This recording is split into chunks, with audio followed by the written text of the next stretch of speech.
So I request all the participants. Sorry. Yeah, Marco, please go ahead.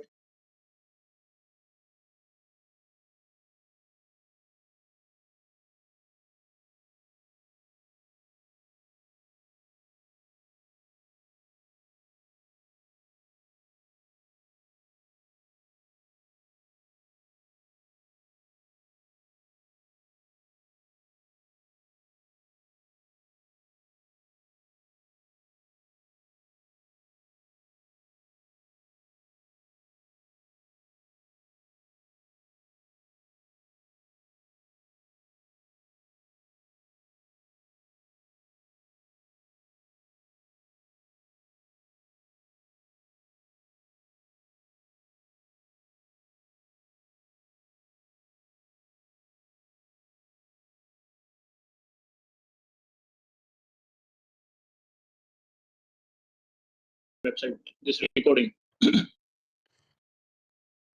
Bhargav,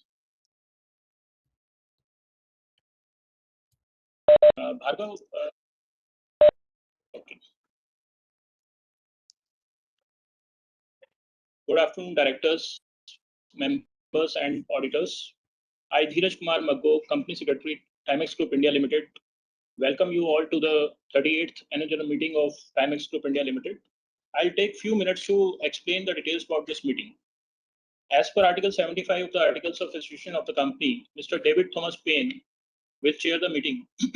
In accordance with all the applicable provisions of the Companies Act and the rules made thereunder, paired with the general circulars issued by the Ministry of Corporate Affairs, the companies are allowed to conduct their AGMs through VC or other audiovisual means without the physical presence of the members at a common venue. Accordingly, in compliance with these circulars, the 38th AGM of the company is being held through VC or other audiovisual means.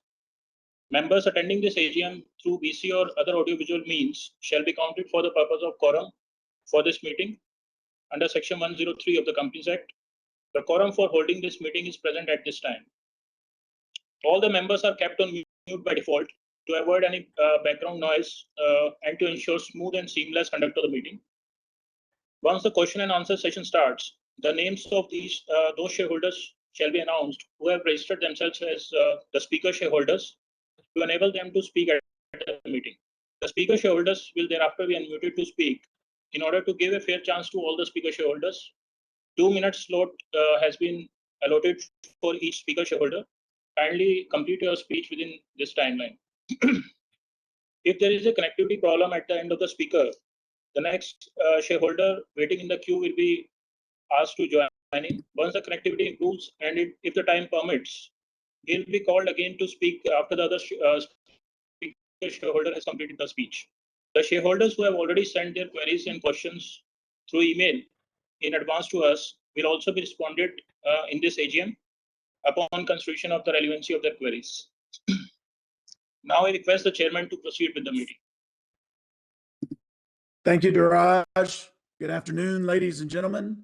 I'm delighted to welcome you all to the 38th Annual General Meeting of Timex Group India Limited, being held through audio-visual means. The requisite quorum is present at this AGM, and I declare the meeting to order. Let me first introduce my colleagues on the board who are joining us from various locations. Mr. Deepak Chabra, Managing Director, and Mr. Sanjeev Kumar, Independent Director and Chairman, Nomination and Remuneration Committee, all join us from the company's office at Noida, along with Mr. Amit Jain, our CFO, and Mr. Dheeraj Kumar Maggo, our Company Secretary. Ms. Meeta Makan, Independent Director and Chairperson, Audit Committee, joins us from her residence in Delhi.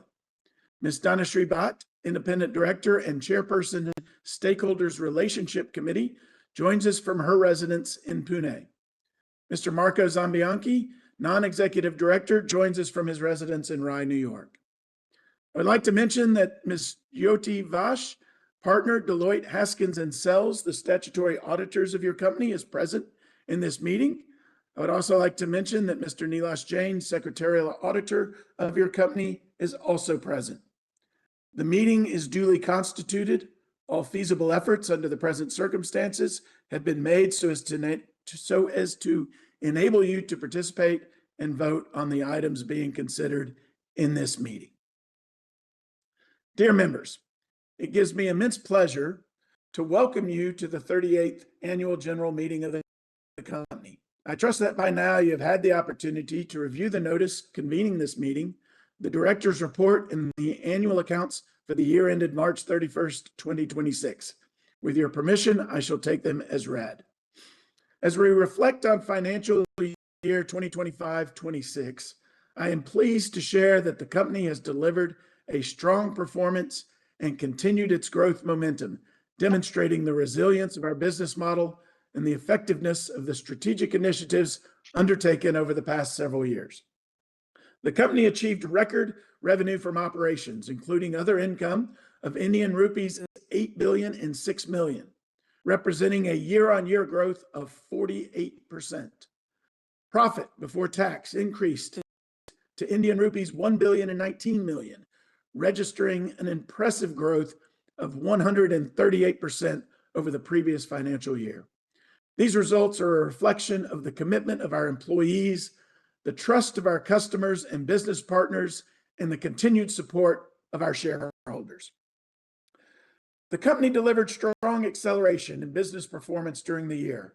Growth was driven by a deliberate focus on expanding the Timex Group portfolio, alongside the continued strength of our fashion brands, supported by a richer mix of aspirational, domestic, and international offerings. Brand engagement was further enhanced through sharper consumer storytelling and differentiated marketing programs.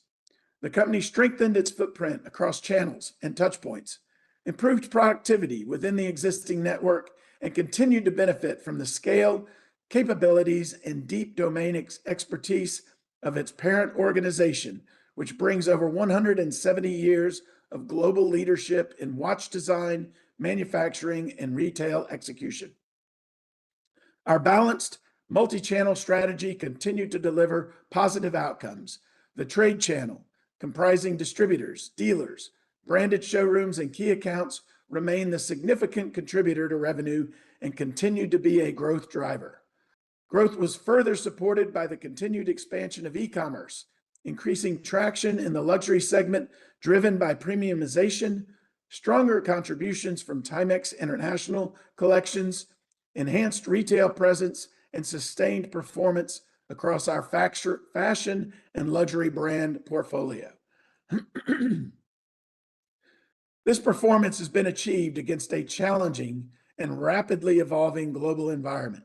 During the year, businesses had to navigate geopolitical tensions, trade-related tariffs, regional conflicts, currency volatility, higher precious metal prices, increasing raw material costs, and disruptions across global trade. Against these headwinds, we remained focused on prudent planning, disciplined execution, and proactive risk management. Our growth strategy remains firmly anchored in our core strength, analog watches. At the same time, we continue to selectively leverage smart technology products to address evolving consumer preferences. Our comprehensive portfolio, spanning entry, mid-price, premium, and luxury segments, enables us to serve a wide range of consumers. Timex remains our flagship brand and principal revenue contributor.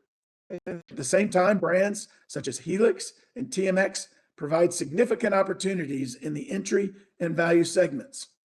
While our portfolio of globally recognized fashion and luxury brands, including Guess, GC, Versace, Aston Martin, Nautica, Furla, Adidas Originals, Philip Plein, Plein Sport, UNLTD, and Ferragamo, strengthens our ability to participate in attractive, higher value segments. One of the most important themes of the year has been premiumization. The Indian consumer is becoming increasingly discerning. Consumers today seek products that combine functionality with design, personal expression, quality, and long-term value. We have therefore continued to invest in design, product development, and brand building while maintaining a strong focus on competitiveness in the mid-price segment. Innovation remains central to our strategy. During the year, we maintained a strong cadence of product introductions across entry-level, mid-price, and premium categories. We expanded our mechanical watch offerings, introduced enhanced multifunctionality, including chronograph and GMT capabilities, upgraded materials, and improved dial construction. Our established franchises, including Marlin, Waterbury, Timex, Freya, and Expedition, continue to perform well, supported by sustained consumer demand and regular product refreshes. At the same time, newer franchises, such as Vector and Signio, are creating additional avenues for growth. This combination of heritage, innovation, and contemporary design gives us a balanced and scalable portfolio. Our fashion and luxury portfolio remains an important growth engine. Guess and GC delivered particularly strong performances, while Versace continued to strengthen its position within the luxury segment. The launch of Aston Martin watches in India further expanded our participation in the premium automotive-inspired lifestyle category. Our brand building efforts during the year were focused on creating deeper cultural relevance rather than merely increasing visibility. We strengthened our engagement across fashion, entertainment, and lifestyle platforms through associations with Elle India, India Beach Fashion Week, and several leading celebrities and influencers. Collaborations with global names such as MM6 Maison Margiela, Jackie Aish, the James brand, the New Yorker, Superman, Wednesday, Monopoly, and Fortnite enabled us to connect with newer and younger consumer cohorts. Looking ahead, we remain optimistic about the long-term prospects of the Indian watch and lifestyle market. Rising consumer aspirations, premiumization, increasing purchasing power, digital adoption, and greater appreciation for international brands provide attractive structural opportunities.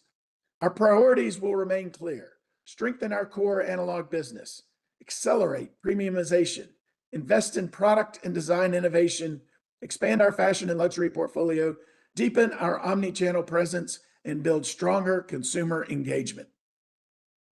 At the same time, we will remain disciplined in our approach to costs, capital allocation, working capital, and risk management. Our objective is not to simply pursue growth, but to create sustainable, profitable, and responsible growth that enhances long-term shareholder value.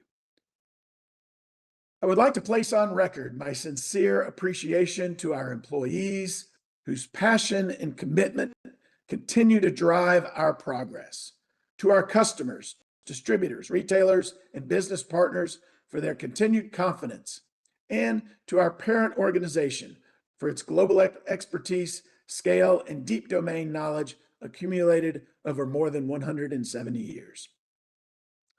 Most importantly, I thank our shareholders for their continued trust and support.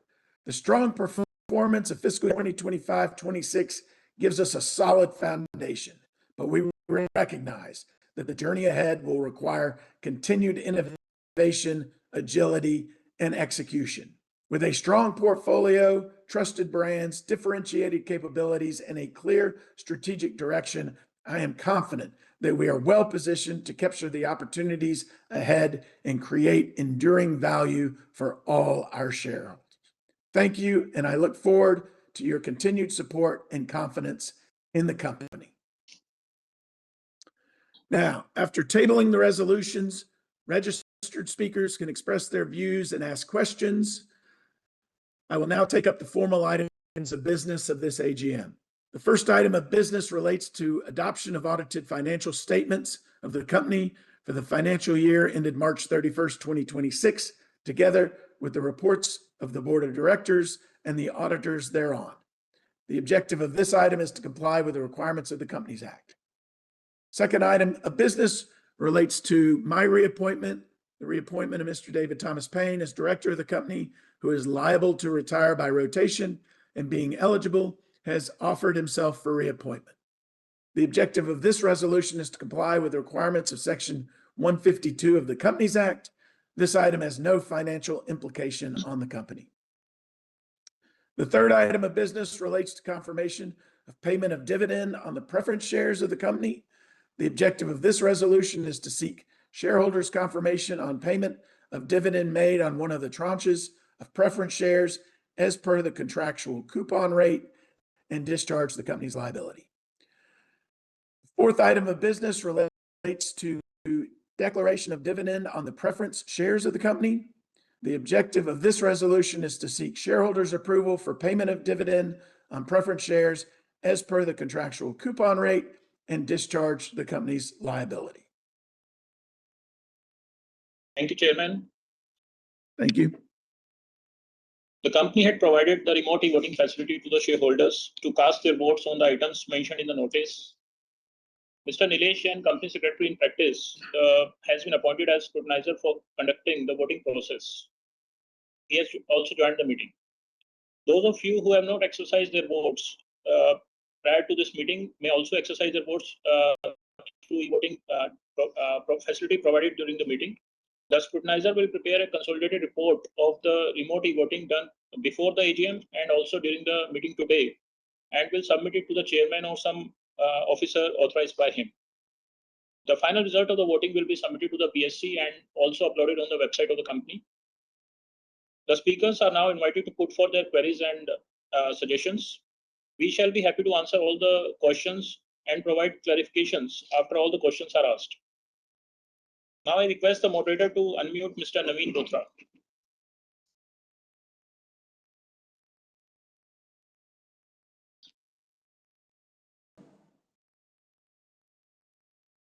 A very warm greetings to respected Chairman Mr. Paine, Managing Director Mr. Deepak Chavda, other distinguished board members, and from management side, Mr. Amit Jain, CFO, and VP Legal, Mr. Dheeraj. Very warm greetings to all. I am Naveen Bothra, attending this AGM from Delhi. Sir, first of all, I would like to take this opportunity to appreciate and congratulate Mr. Deepak Chavda for his tireless efforts in turning around this business and pushing it on high growth path. Due to the efforts and the team work, the company has achieved record all-time high revenue and registered a PBT growth of around 138% in FY26. A huge applaud to the leader and team, Timex team, for creating a fantastic 9x wealth creation for the investors since Mr. Chavda took over the baton. It's a pleasure for us to be also a part of this wealth creation journey. Congratulations, sir. Chairman, sir, I have the following couple of points for kind consideration of Mr. Deepak Chavda. So first one is regarding our pursuit to go deeper and wider in the entry-level market.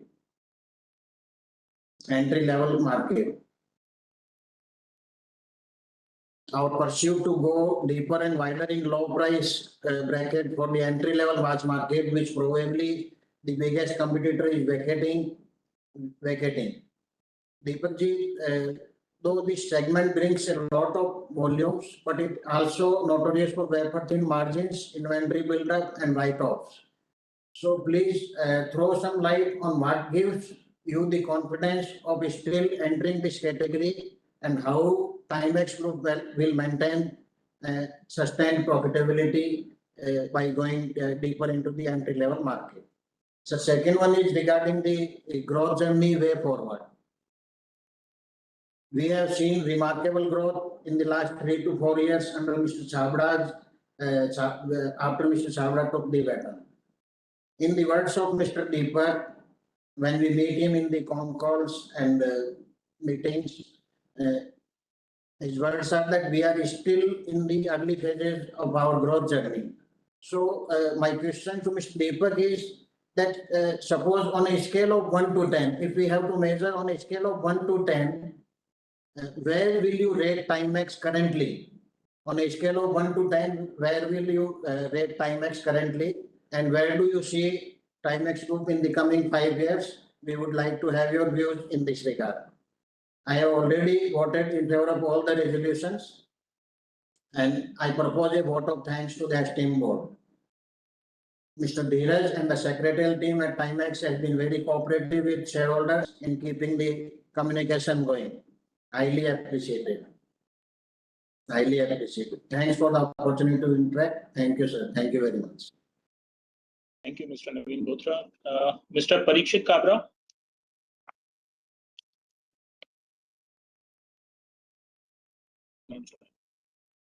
Ms. Swanlata.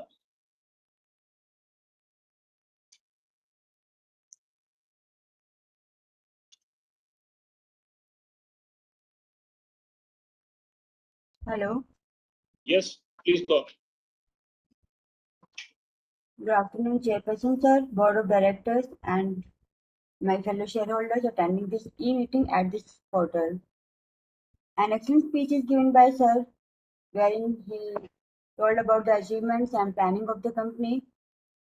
I appreciate the management focus on the sustainable growth of the company, and I have no much queries, but a small query is what are the steps the management taking to increase the profitability in the coming days? And how will you reward the small shareholders like us? In the end, I would like to convey my thanks to the company secretary and his entire team for providing me the link to join this meeting and holding a wonderful meeting. Thank you and all the best. Thank you. Mr. Ankit Agarwal.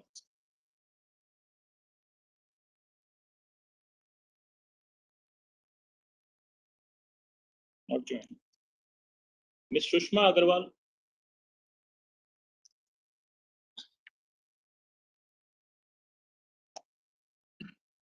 Not joined. Mr. Tanmay Agarwal.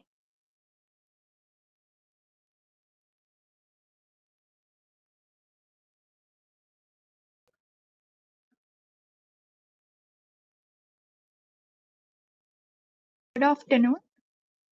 Good afternoon. Yeah, please go ahead.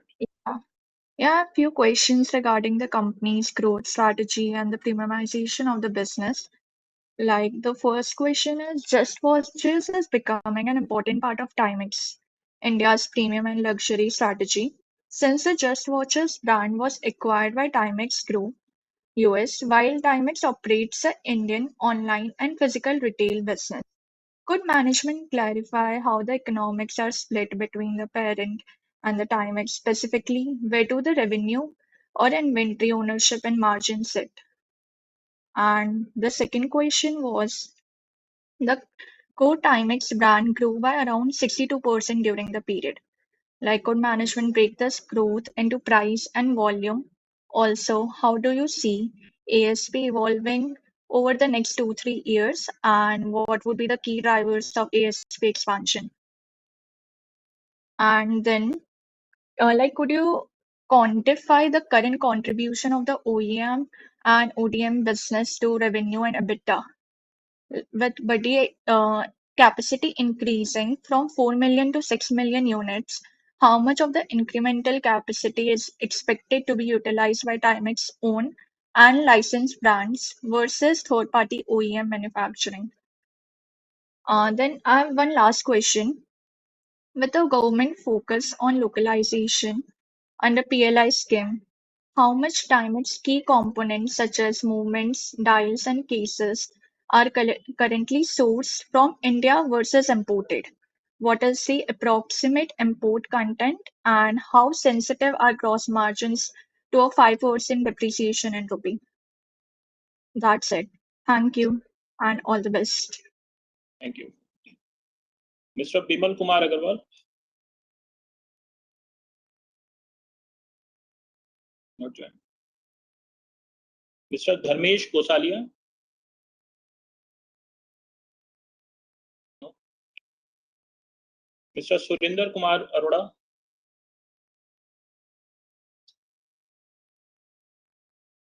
Mr. Praveen Kumar.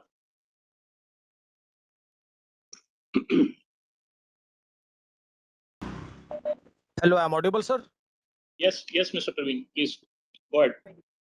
A very good morning, a very good afternoon to my honorable respected chairperson, respected board of director, my fellow shareholder, myself Praveen Kumar, and I'm joining this meeting from New Delhi. Few observations which I love to share with the entire house.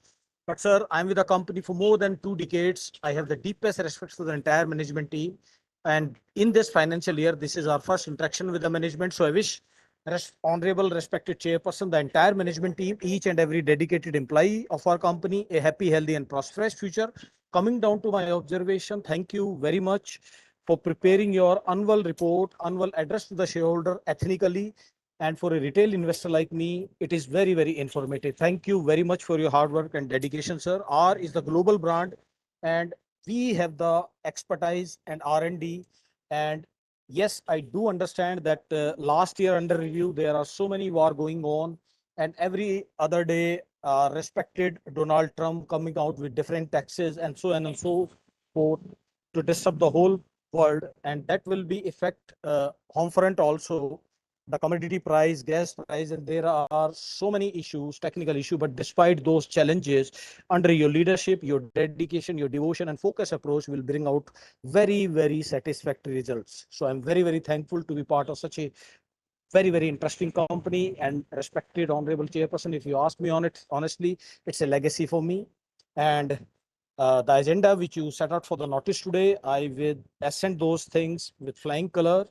And please, my question, due respect to my earlier speaker, there was healthy Q&A, but yes, please let us know about CSR initiative, how you build India in a very, very constructive way. This is my only question. And one more thing which I love to address here is the litmus test of any listed entity is decided by the communication between the company and the retail investor.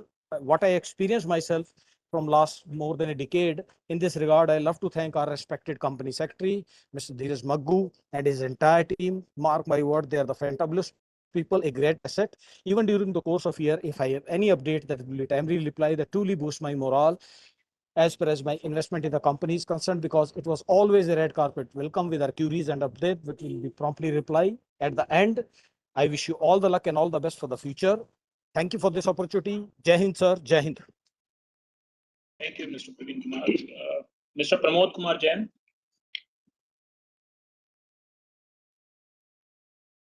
PR. Mr. Yashvi Kothari.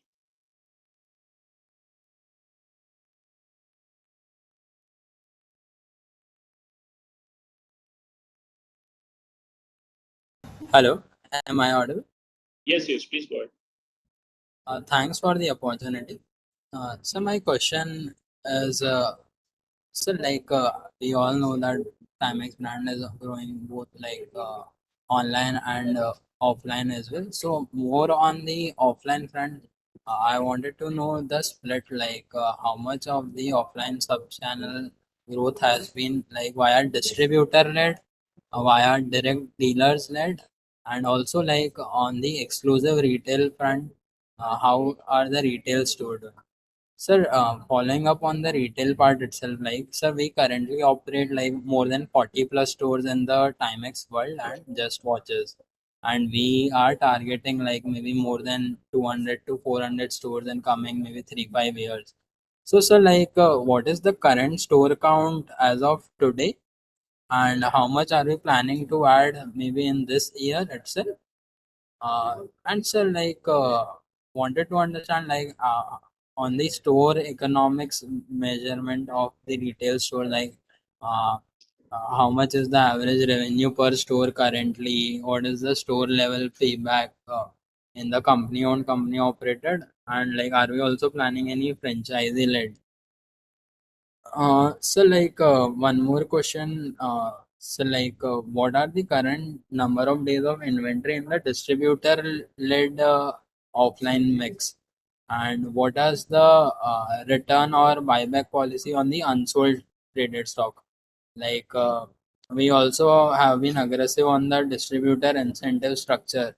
So, I mean, wanted to understand, like, is there any change given that brand is now getting a lot of traction? Has the distributor incentive structure changed?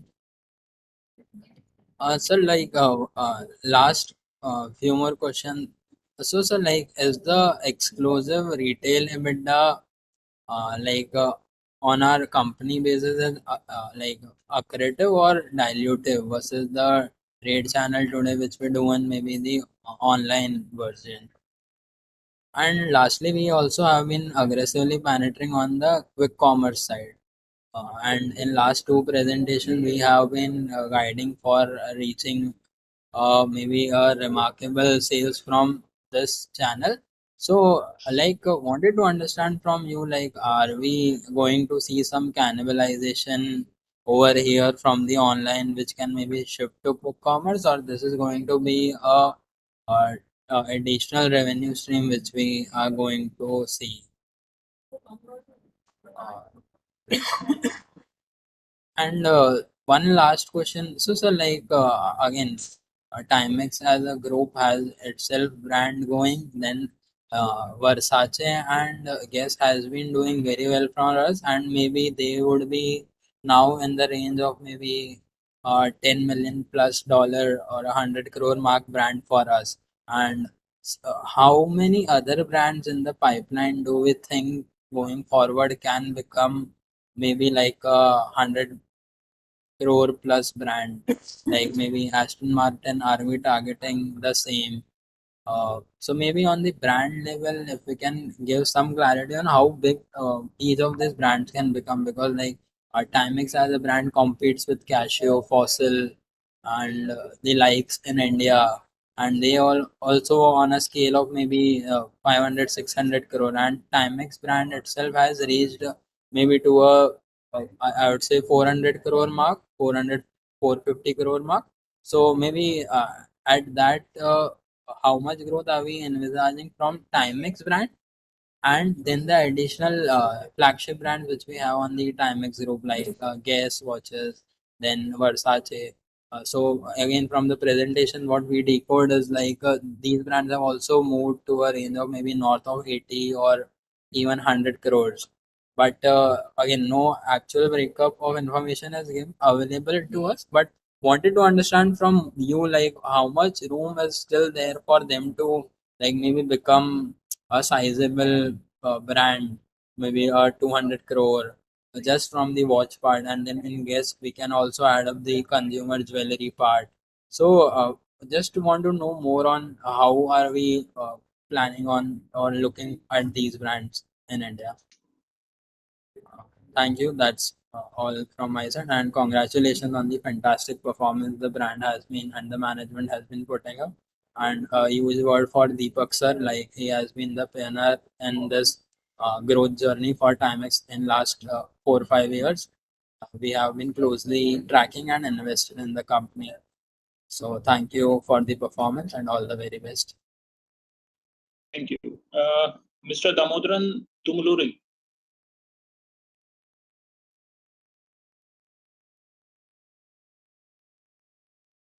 Mr. Ramana Rao Tumuluri.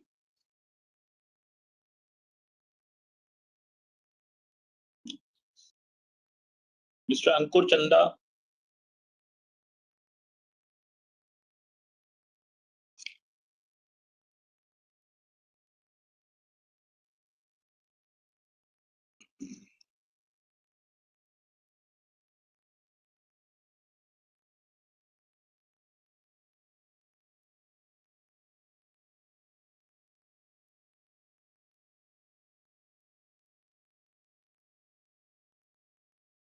Mr. Ankur Chanda, if you can hear me, please unmute yourself and then you can ask your questions.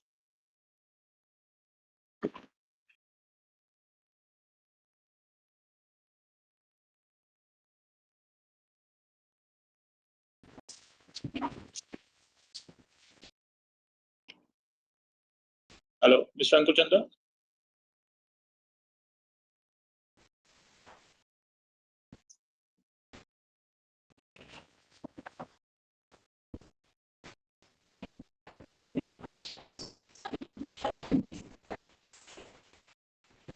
Mr. Ankur Chanda, can you hear me?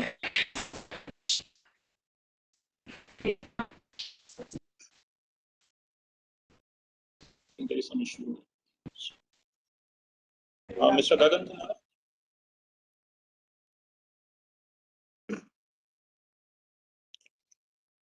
Mr. Shipal Singh Mahanot.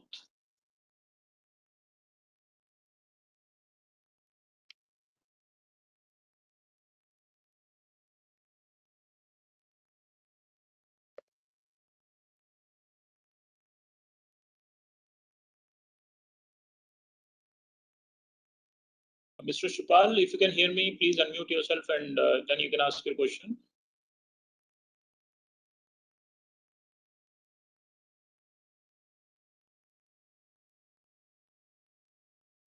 I think there is some issue. Mr. Krishan Lal Chadda.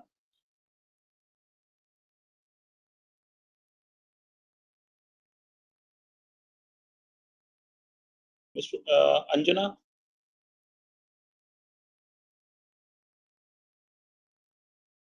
Mr. Sharad Kumar Jivraj Shah.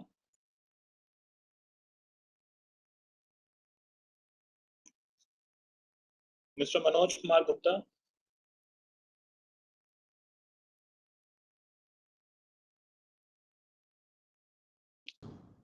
Hello.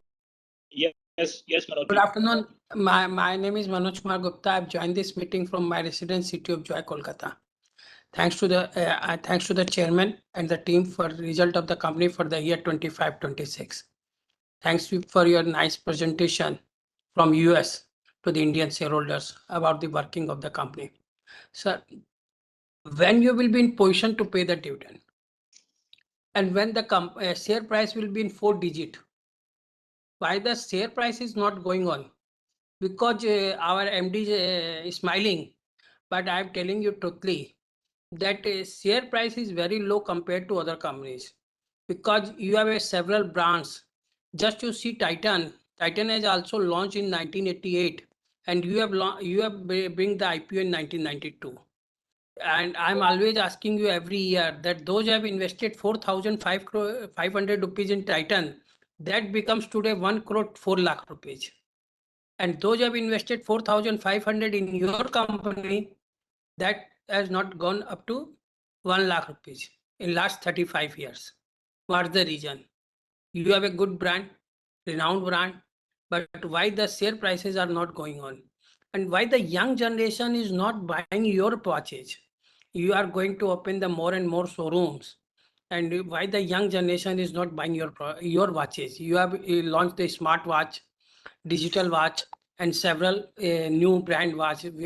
I'm looking behind the MD. There is a several brand Gucci and Fan. So why the people are not attracting to buy the brand under the Timex? Just see. You have launched your brand with the Tatas. After fed up, Tata has left Timex. And I very sadly I say that your secretarial services are very poor. Very poor in the MNC companies. After registered myself as a speaker, I have not got any call. And I've tried to meet company secretary thrice in last 1 year. Whenever I go to Noida, and I try to meet, every time the security says one person came out from the inside, so that company secretary is busy. Either you have to wait for 3 hours or you leave your number, he will call you.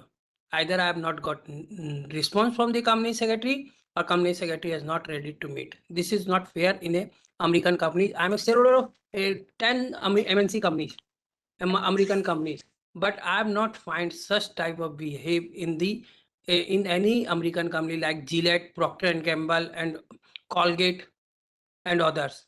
But why your company secretary is not ready to meet the investor? I will not ask him to write a Timex in my name, but he should be investor friendly. Delhi based shareholder says he's a very cooperative and is meet the people, but I have not find. And being a chairman of the company, you should come forward to take some steps to revive the company, to return to the employees, to return to the investors. That share price should, because we have invested our money for A for appreciation, B for bonus, C for convertible debenture, D for dividend, E for EPS. A, B, C, D, E is not there in Timex under your leadership. When these A, B, C, D, E will be there in Timex, just let us know. We can praise you, we can appreciate you, but how when we will not get any appreciation or return, then how we can appreciate or praise you? Just you see, you are sitting in US, we are in India. Thanks to our Prime Minister, beloved Modi ji, that who has initiated for the VC meeting, so that we can talk to you. Otherwise, in physical meeting, we can't come to Delhi to attend the physical meeting. Just you think, and issue a discount coupon to shareholders that up to 50%, 60% to sell your, boost your sale. That if your shareholder is 10,000, if 1,000 will buy your product, then revenue will come, then product will sell.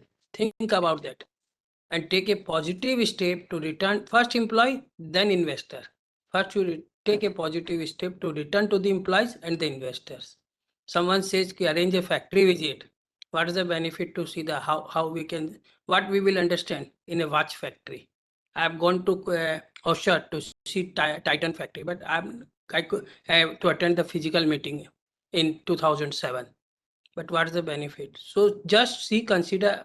You feel very bad that I am telling you some truth, but you should consider that give some power to the MD to take a positive step to revive the company, to bring back the company in a huge profit, and to pay to the employees and the investors. With this, thank you. Thank you. Mr. Surendra Kumar Jain. ठीक बोला ना?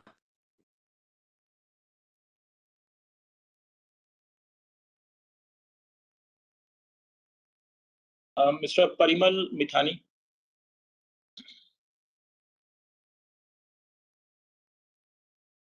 Mr. Manjeet Singh.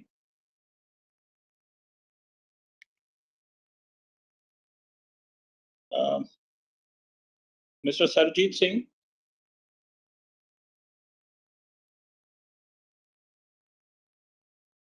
Mr. Hardik Indramal Jain.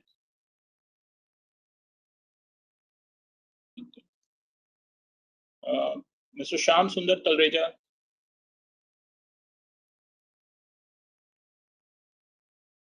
Mr. Hani Talreja. Mr. Bhavishya.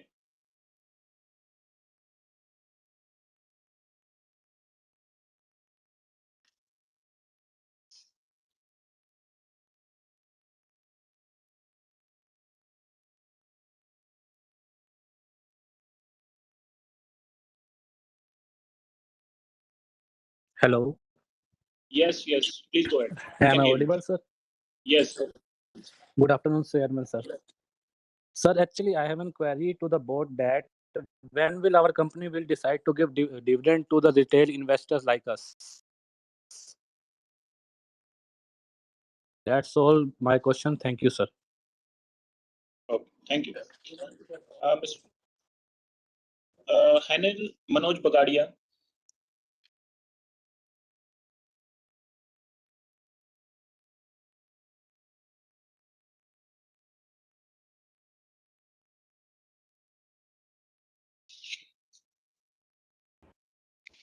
Hello, Yes, Mr. Hanil, I can hear you. Please I go hope ahead. I'm audible.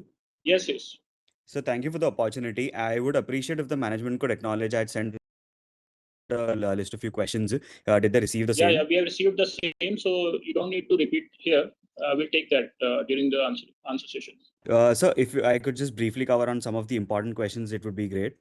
So if we actually see if you actually see last 5 years, if you could explain how the EBITDA margin went up from 3% to about 14%, and what was the role of operating leverage, your channel mix, your fixed cost rationalization, and the brands, how it's actually moved from towards more premiumization and bridge to luxury.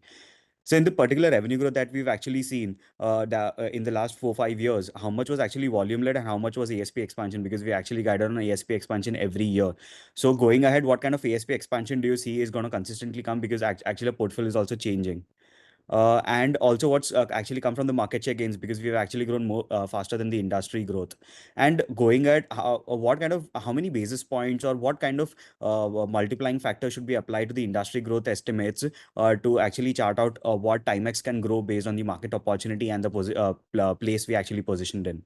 So if we see your working capital, it's actually gone up from 100 odd days to about 150. If you could explain what the rationale was in terms of why the inventory built up is, and how the inventory built up will actually happen in the future as we keep on adding new brands. So is it like if we add more brands towards bridge to luxury or the luxury segment, our inventory days actually goes up? Or is that a right way to see? And if we keep on adding more brands, the inventory also goes up. Is that the fair view to see it? And if we suppose hit revenues of about 1,000 1,500 crores in future, do you see the same actually moving linearly, or do you see it actually moving more than that? Also on the receivable side, and the receivable and the payable side has been pretty low in the last in the history of company, I guess. So do you see this to be consistent, or do you see the receivable and the payable days also going up? And this was one of where we had sold such low days. So on the distribution strategy, if you could allude, our revenues in e-com are growing significantly. So which particular segment is actually driving this growth? And how do you see e-commerce in this distribution mix? Because 80% is from retailer sales. So 20% is from e-com, q-com, etc. So how do you see that number actually panning out in future? So we've got about 41 exclusive stores and 183 touch points. Are we actually planning to have a dedicated model where we can have dedicated stores for particular brand? Because a lot of our brands are not just in watches, but even on a lot of adjacencies. And since we've actually got into guests with jewelry, do you actually see us getting into very near adjacencies such as glares or glares and handbags, which is a very close adjacencies to bags? And do you see us having managing a brand outlet, a dedicated brand outlet for some of the luxury brands like Versace or Ferragamo or such other brands? So with brand licensing, we've been spending actually a lot of money scaling a brand. We spent for Guess, Versace, Aston Martin. So when the brand actually scales up in India, how does the brand licensing agreement usually work with them? Because a lot of times in past with some of the smaller players, the brand scales up and then the brand suddenly exits and appoints a different franchisee agreement, or they have a different model to first go through a particular franchisee partner, and then when they scale up, they go choose a different one. So how do we protect our interest out there? Because this is very important, because the management bandwidth is involved in developing Timex brand watches as well as some of these franchisee brand watches. So how does this work at India level and also at the parent level? Parent level, because I just wanted some more understanding on the India level. So if you see price composition, one of our peers is actually saying they are actually seeing a lot of traction in the 25,000 plus watch category, and also in the bridge to luxury, and that is the 1 to 5 lakh category. So since we are not present in the 1 to 5 lakh category in a very significant way, so in future, how do you see that category actually pan out? Because we actually added bridge to luxury in the last few years. Also, we launched the digital watches, which is in the very competitive category. So if we see brands like Bolt, and one more brand. These three brands actually dominate the entire digital watch chain. So, and Timex, although it's present, may have more features, but we've not seen that kind of reach. So, what kind of ad spends do you actually target, and do you actually want to be in this category? It's a very thin margin category, and a new brand tomorrow with high ad spends and high CAC cost can just cause a lot of cannibalization to the existing industry incumbent. So, some more understanding and thoughts out there. So, coming to manufacturing, if you could allude, what is the utilization at the Baddi facility right now? And are we actually focusing on uh, uh, having our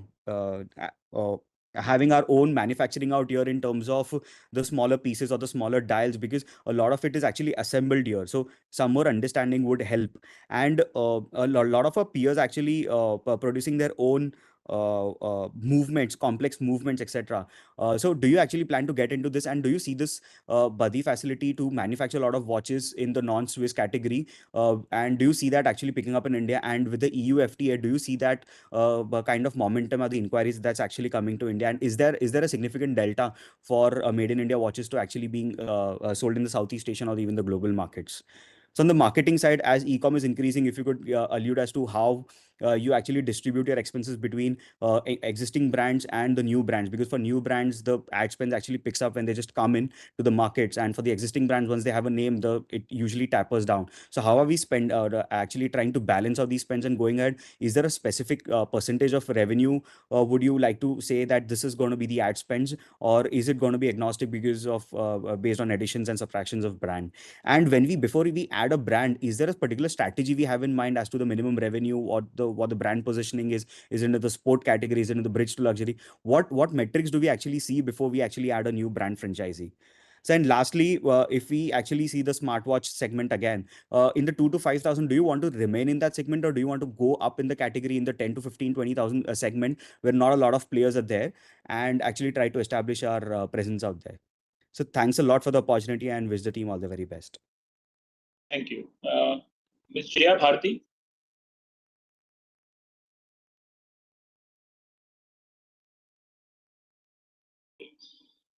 Mr. Anil Pruthi. Mr. Sanit Purti. Ms. Rajni Pruthi.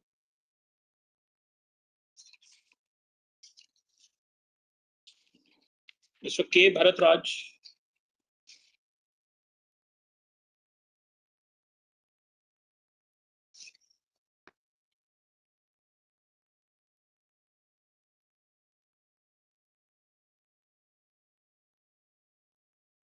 Hello.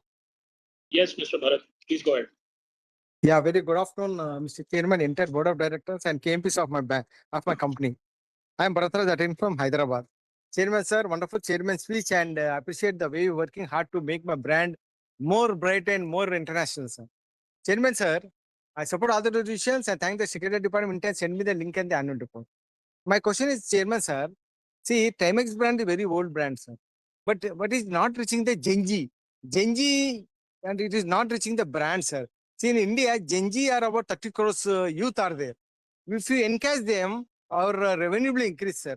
Sir, please spend on R&D and design a watch where Gen Z get recruited. Gen Z, this next generation, Z generation are spending money. They don't want only for a 1 year or 6 months only. They're spending on more on clothes and chappals where 500 rupees, 1000 rupees, use and throw. So the generation mindset is different, sir. Why not to encourage that generation, sir? Why not to create a new brands, new inspire the Gen Z, attract them, sir. Create in Timex, create another brand, another catchy name, so that our youngsters will attract and create the more revenue, sir. Spend on R&D, sir. Create new designs, sir. That is my suggestion and idea, sir. Chairman, sir, any plans for the right issues and potential issues for the expansion of our company? When can we expect the dividend payout, sir? And finally, Mr. Chairman, a small request: all speakers should also send one time male and female watch, sir. Only one time, sir. And Diwali ke din, sir. It is not discount coupon, sir. One time, all the speakers should send one male and female watch, sir. That is only request, sir. Take care, sir. God bless you all. I am Bharathraj signing off from Hyderabad. Thank you. Mr. Lokesh Gupta.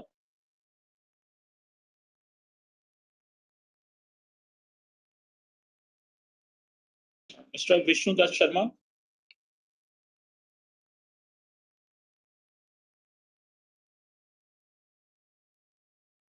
Mr. Abhishek J. Hello, sir. Can you hear me? Am I audible, moderator? Yes, yes.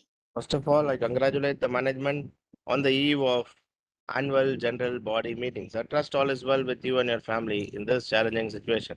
Our company deserves much more respect than the current market cap. After completing more than a decade of successful operations, profitability, and becoming one of the strongest brand in the respective segment. Sir, we have several brands, several subsidiaries. Whether all the subsidiaries are giving dividend to the parent company, I would like to know from you, sir. And what are the steps that the management is taking to reduce the other expenses, legal professional charges, and the audit fees? What steps are we taking, sir, to conduct con call, quarterly presentations, and meeting with global investors on a regular basis? And kindly arrange a planned visit for the shareholders, sir, as and when it is feasible. And nothing much to ask. Hope that the company takes all our questions in the right spirit. And discount coupons are also very useful, which you have sent, and kindly enhance the discount percentage in the coming years. Nothing much to ask. I wish the company and the board of directors all great success and prosperity in the coming future. And thank you for giving this opportunity, sir. Hope to see you in the upcoming hybrid AGM next year. Thank you very much, sir. Thank you. Mr. Ajay Kumar Jain.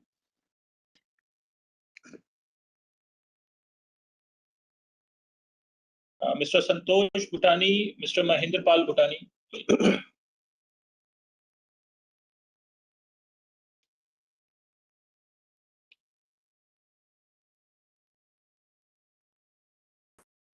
Hello. Yes, Mr. Bhutani. Ji, respected Chairman, sir, Board of Directors, and my fellow shareholders. Good afternoon to all. Sir, I am a proud shareholder of Timex Group India. It is truly inspiring to see Timex transform from just a watch company into a complete lifestyle and fashion brand.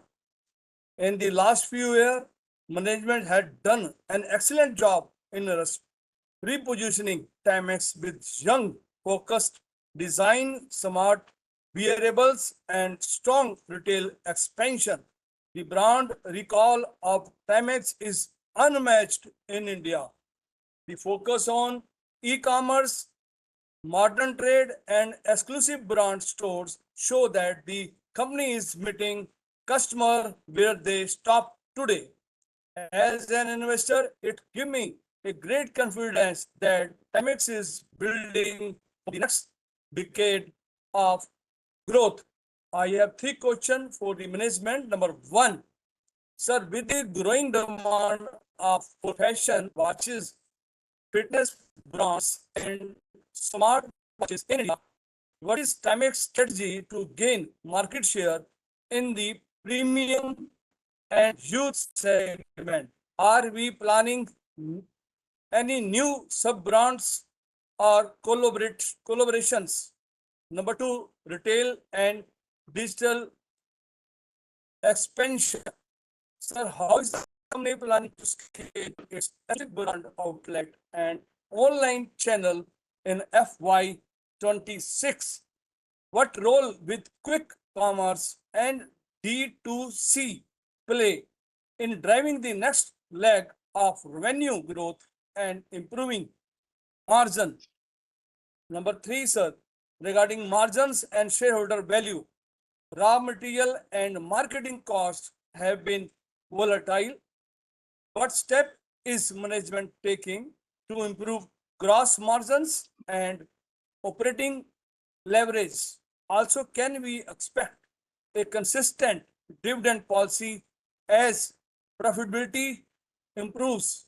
I am very optimistic about Timex future in India with a strong growth brand, young team, and right product mix. I believe that the best year for Timex India are ahead of us.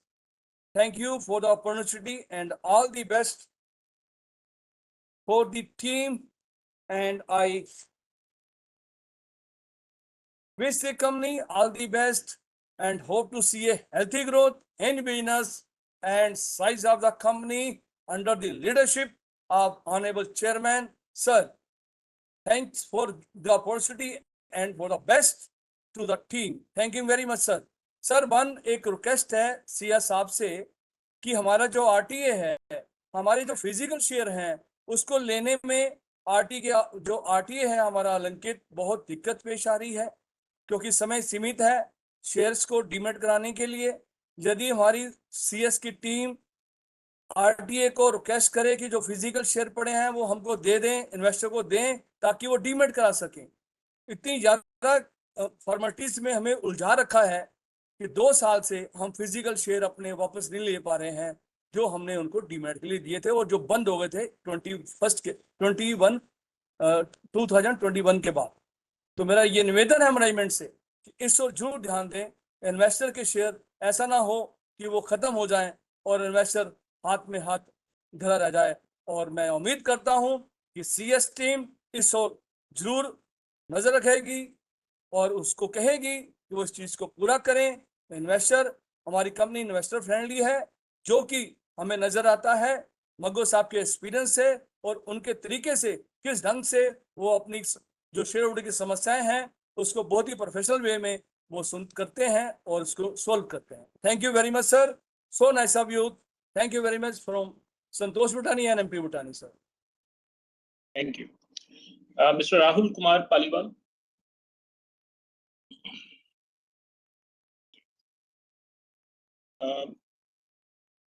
Mr. Jindal Pal Kaur.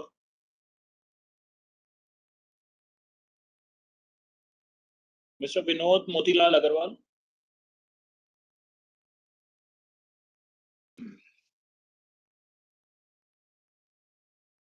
Hello, can you hear me? Yeah. Yes. Coming so late, a lot of questions have been already been asked. There's not much left to be asked. But anyway, good evening and regards to everyone attending the meeting. Chairman David Payne, MD Deepak Chopra, CFO Amit Jain, and CS Dheeraj Kumar Mago.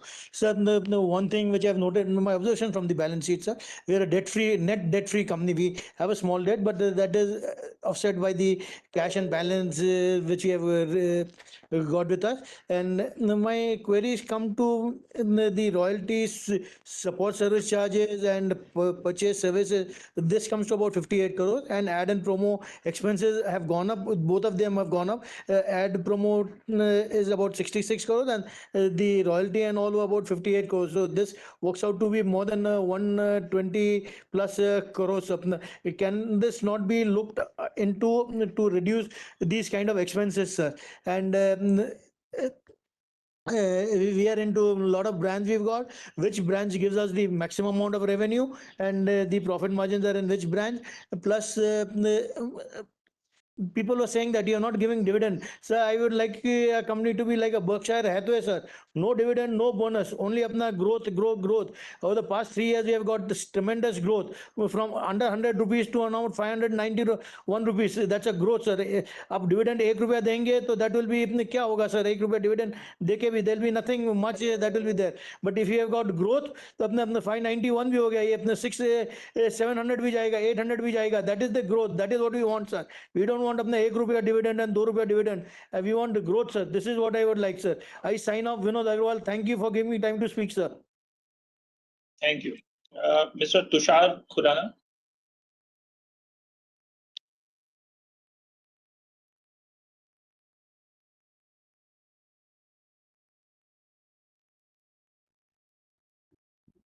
Am I audible? Yes, yes. Yeah, hi. Good morning, good afternoon to all the wonderful team of Timex Group India.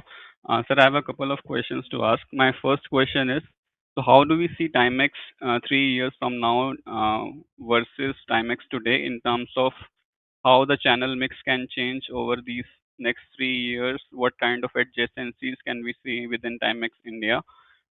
What could be the contribution from different channels? So all these questions and on top of whatever is on your mind with respect to this question. My second question is, so how are we seeing the demand pattern right now amidst this global macros and the inflationary pressures that we are seeing currently? So maybe if you can highlight some on that. And my other question is, so we have just started manufacturing, or we are planning to start manufacturing for one of the licensed brands of Timex, which is Guess.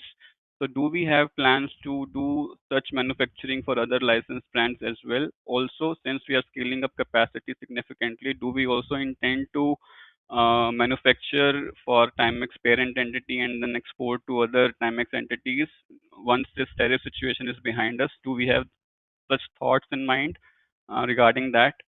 And my last question is for David, if he may be kind enough to answer during the answer session. So I just want to help me see Timex Group India from the eyes of Timex parent entity. Since we have now reached a scale of almost $100 million revenues, and we are the second largest market for Timex parent entity. So how are they seeing India uh, as a business, how they are growing, and what are the additional steps that they intend to take in order to grow the India business? If you can just help me understand that. And also from the interview of Tobias in the past, he mentioned that we may in next 2 to 3 years be at a stage where we may even surpass the US business. So can you let me know what is the total business that Timex US is currently doing, and do we in the foreseeable future see this possibility where we can even surpass that? And if so, then how strategically India becomes important, Timex Group India becomes important for the parent entity? So these are all my broad questions. And I want to congratulate Mr. Deepak and the whole entire team of Timex Group India. Thank you so much. Thank you, Mr. Tushar. Yeah, so with this, we have completed all the speaker shareholders. So we'll just take a pause and then we'll start answering all the questions.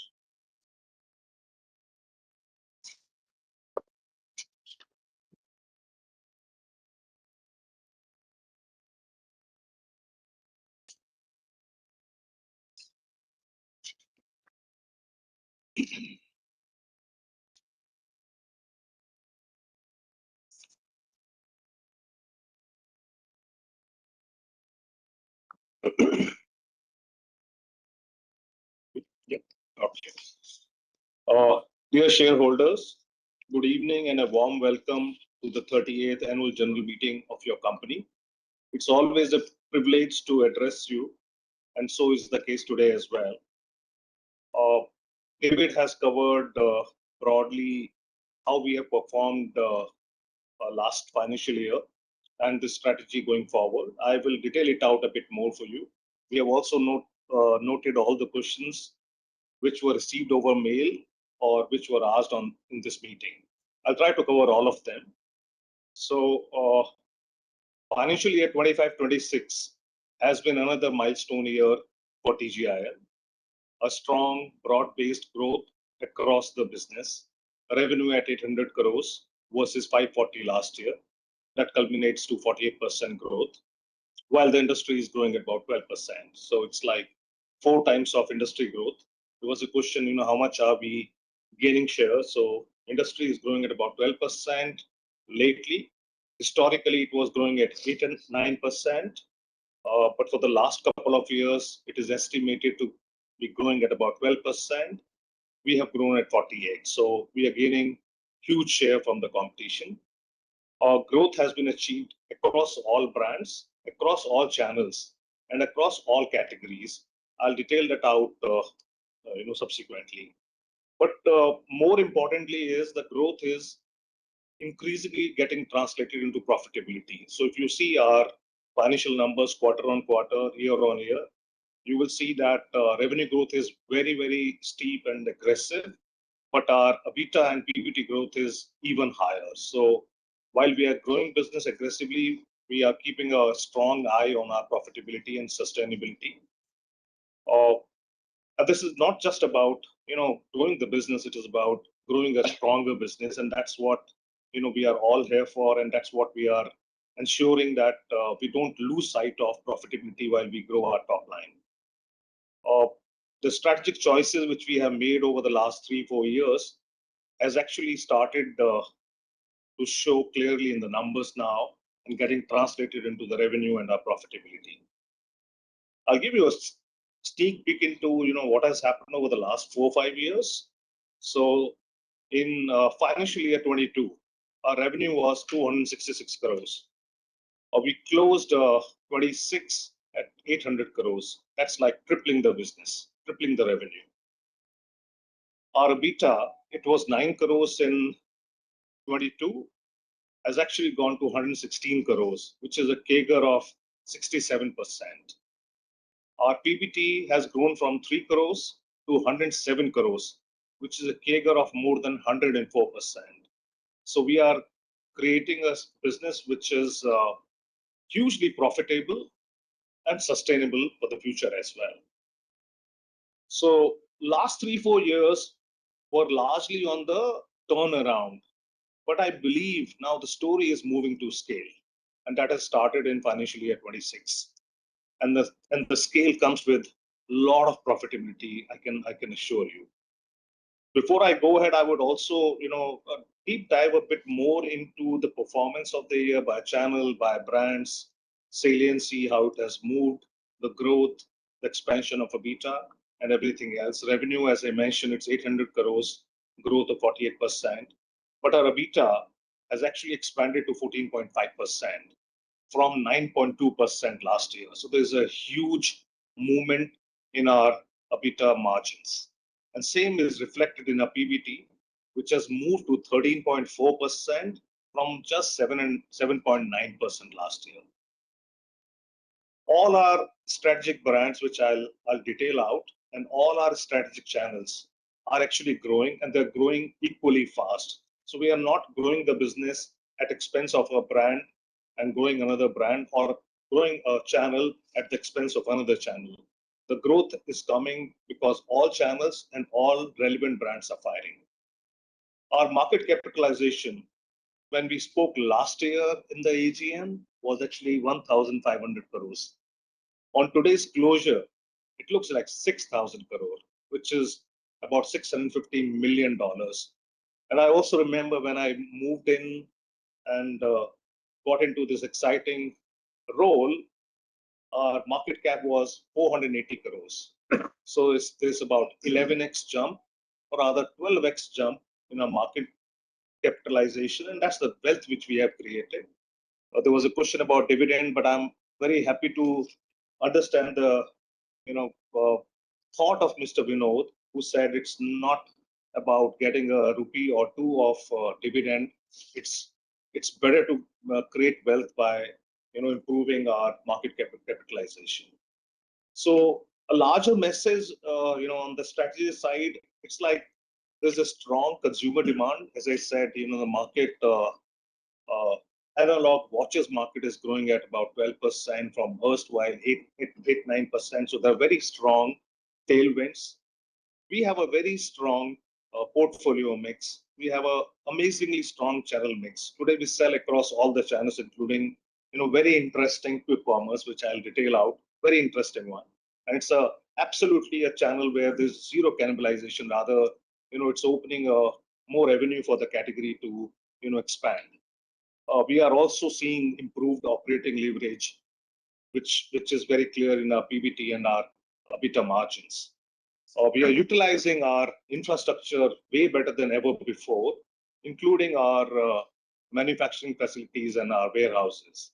We are converting revenue into profits. Yeah, that's more important for us. So I believe,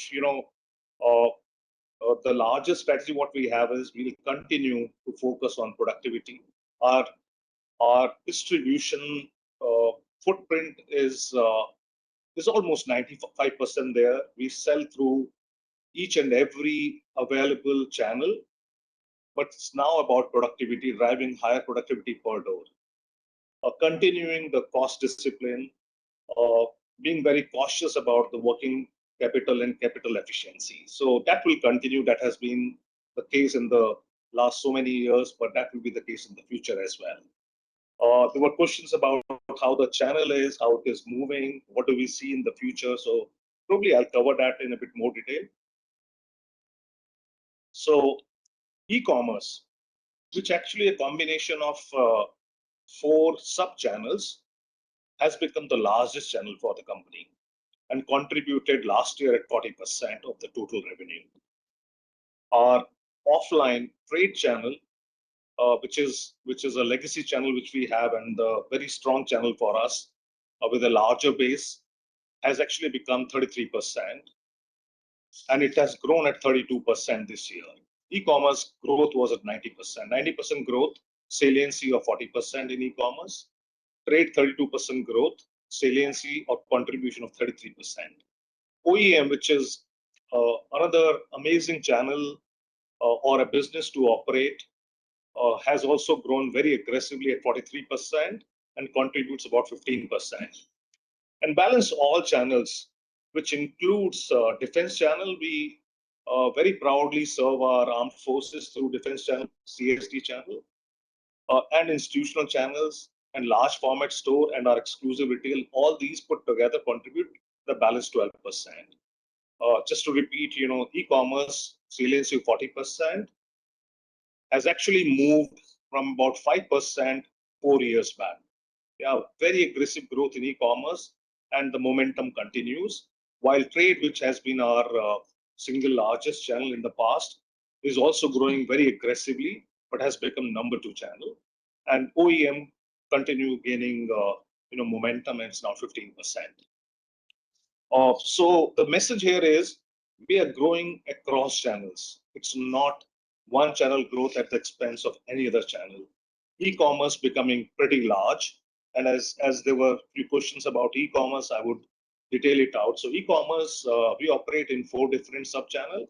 One is buy and sell model, which is first-party e-commerce, wherein we sell to the portals, and then they sell to the consumers on their own. Then you have marketplaces, which we also call third-party e-commerce, wherein we sell directly on the portal, but do fulfillment to the consumer by ourselves. That is 3P. And then you have .coms. So we have various .coms, Timex.com, Helix.com, JustWatches.com. So that's the third channel. And the latest one is quick commerce. And quick commerce we sell in each and every channel, each and every portal which is operating. whether it's Zepto, whether it's Swiggy, whether it is Blinkit or Myntra now, or Flipkart Minutes, or Amazon now. So we sell through all of them, and quick commerce has actually opened up a new category, new expansion for the category, because quick commerce largely is used for last minute purchase, and watches were not playing in that segment till now. So this is absolutely an expansion of the segment rather than any cannibalization. So now watches participate as a last minute purchase option, gifting option, and this business is growing very, very fast. For us, it is already about 3% of our total revenue and about 8% of our e-commerce revenue. Trade remains our backbone, and we have one of the widest distribution network, which I'll probably cover, detailing it out by sub-channels. OEM provides an additional scale and capability-led growth opportunity, a higher utilization of our manufacturing, our supply chain, our demand forecasting, our procurement teams. So without any additional infrastructure and cost structure, this business is hugely profitable and helps us utilize our manufacturing way more than we would have done otherwise. On strategically, how we are looking at the channel mix. So we do think that we have to choose between online or offline. Is the right channel mix, and it has to be where the consumer buys from. So there is a set of consumer who prefers online. There's a set of consumer who prefers offline. There's a set of consumer who discovers online but buy offline. So where the consumer lies, we are gonna be there. But what we have done over the last 3-4 years is we have created a value chain in a way that if we sell any brand in any of our channels, offline, online, or within offline all the channels, or within online all the channels, our EBITDA delivery is similar. Margin delivery could be different, but the cost will be different also. So what I mean to say here is the value chain engineering, which we did about 2 years back, has put us in such a good spot wherein today we do not have to choose the channel. We just have to grow wherever we can across whichever brand, because our EBITDA margin delivery finally is similar in each of the brand across all the channels. And that's where the whole thing is adding up, and we are seeing huge growth. Now, talking about the brand cut. So largely we have 4 verticals in our company, or the business units. The biggest one, of course, is Timex business unit, which has Timex as the core brand, has Helix, which is a brand for the youth, and TMX, which is a brand for the first time purchase in the rural market. This business unit does 55% of our total business. And since this is our own brands, it's important to grow this, and this growth is important to deliver our long-term objectives. Our license portfolio is also growing very aggressively. It used to be about 6.5% 4 years back. It has moved to 30% now, largely because of Guess, Versace, and lately Aston Martin. So we have 55% from Timex business unit, we get 30% from license portfolio, and we get 15% from our OEM business. That's how it all adds up to 100%. Now, Timex actually remains the anchor of our portfolio, and we ensured the growth of Timex is higher than the company's growth for various reasons. One of the major reasons is this is a brand which belongs to us. It's not a licensed portfolio. We invest a lot of energy and resources in this brand, and there's a huge space in the consumer set where Timex plays. Yeah, so I'll probably elaborate while answering one of the question.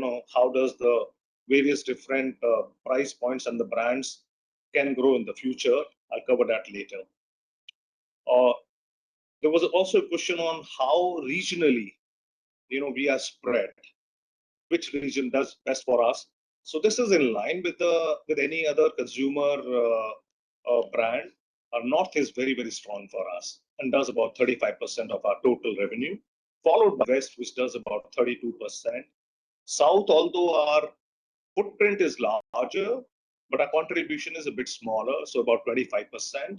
East, generally is a bit smaller business for a consumer brand, and so is the case with us. So East stands at about 8%, 35 for North, 32% for West.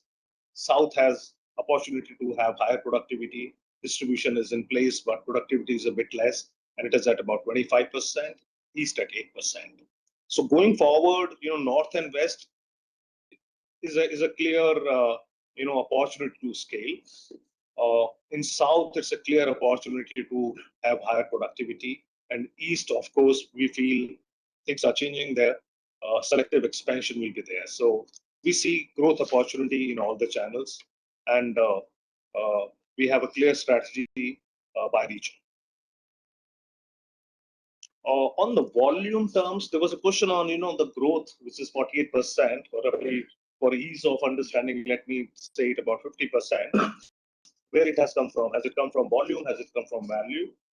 Actually, it is half. About 26% has come from value, and about 22% has come from volume. So our ASPs are growing across all our brands. Our mix is also changing. Guess has become one of a very strong brand for us. Guess actually is the second largest fashion brand in the country now. And since Guess operates at higher ASPs, it is giving us, volume growth less, but, we get more value growth there.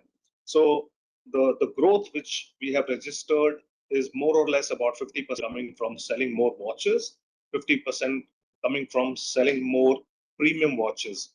It could be within the same brand, higher ASPs, or it could be brands which have higher ASPs otherwise. Yeah, and that has been the case for the last 2-3 years. It's about 50-50, 50% volume, 50% value growth. We sold last year 42 lakhs watch.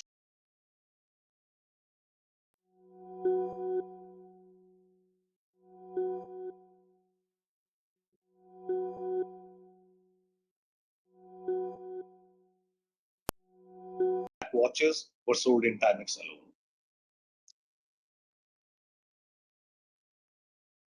So since watches no more are functional timepieces, they're more of fashion, new product development or new product launches become very critical. So through this year, we launched about 1,800 new SKUs across all our brands. A large part of this happened in Timex, which was about 900 new SKUs, and the newness contributed about 22% of our total revenue. We have a umbrella of about 5,200 SKUs, and about 1,800 SKUs were launched afresh. Yeah. So, and this becomes important because watches are more a fashion statement and accessory, and you need to have freshness sooner, more often than ever before. On our production facilities, there have been questions. I think there's a lot of exciting things happening there. First of all, let me cover how much we produce and the utilization. So we produced about 38 lakhs watches in our Baddi plant. This is a growth of about 27% versus last year, when we produced about 29 lakh watches. Our production capacity last year was about 3 million. Utilization was about 99%. Earlier this year, we expanded this facility and made it double. So today, the installed capacity of Baddi has been enhanced to 6 million, about 60 lakhs from 30 lakhs elsewhere. And we also have planned to further increase by March next year, March 2027. We want to take this to about 1 crore single shift operation installed capacity for our Baddi plant. So within, say, 18 months, we are moving from 30 lakhs to 100 lakhs. Yeah, so we are sure that there is a lot more opportunity to grow the business in the future, and we don't want our supply chain to be constrained about it. Yeah, so that's largely on the production facilities. On our footprint or the business development we have done during this year. So we currently we sell through about 6,000 point of sale across the country, out of which 5,100 are multi-brand third-party retail outlets, which carry one or multiple of our brands. We serve about 300 large format stores like Shop Stop and Lifestyle.